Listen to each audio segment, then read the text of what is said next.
May mga nagpa-practice dito ng sayaw. Siguro try natin manggulo. Ewan ko lang. Yan, sila mga nagpa-practice ng sayaw. Hindi ko alam kung makikialam ako sa kanila o hindi. Pero try natin sa kanila mangialam.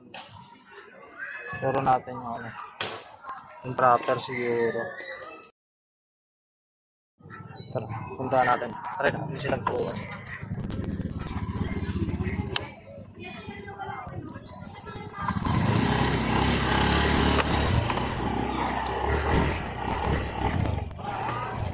Para saan yung sayaw nyo? Para saan yung sayaw nyo? Abi. Doon nakita ko lang kasi Sino nag-choreo? Ikaw? Dancer ka? Hindi. Ay, hindi. I-try mo ulit yung Try ko kayo turuan ng bagya. Doon yung sa yung sa ganun. Ayun, tuturuan natin sila. Kuhay muna kayo sa vlog. Uy, ano din niya?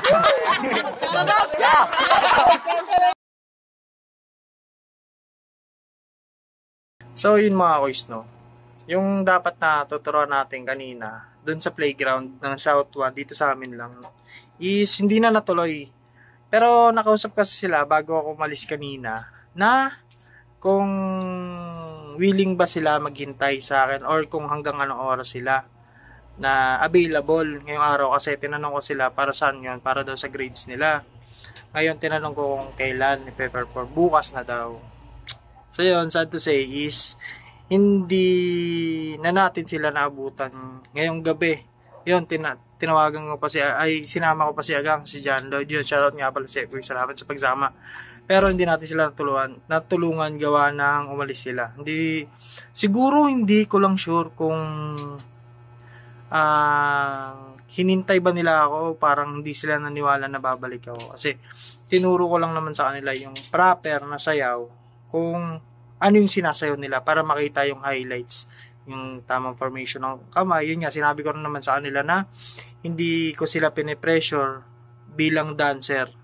Inano ko lang sa kanila, pinaproper ko lang sa kanila yung tamang sayaw base doon sa tugtog para makita ng teacher nila na maging okay naman yung sasayawin nila, di ba? Sana nakatulong dapat tayo sa na yun. Yung tropa ko na rin kasi si Agang is tumatanggap kasi ng mga payment. Tulad ng sa Chris the King, meron sila nakuha. Yun sa kanila, ayun sa atin kasi sana is tulong na lang din tayo papabayad sana.